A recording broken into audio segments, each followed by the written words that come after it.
Hello，大家好，我係民福60嘅陳永健。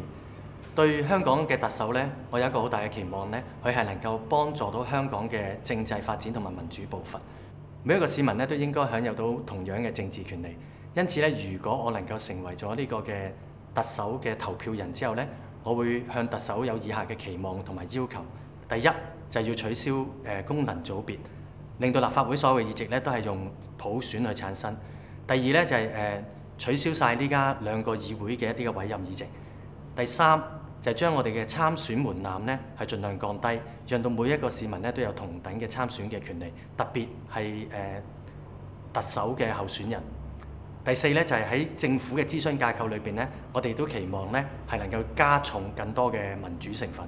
大家如果係關心香港嘅民主發展、支持香港民主發展嘅呢，都希望投我哋民福60每一個人嘅一票。多謝大家。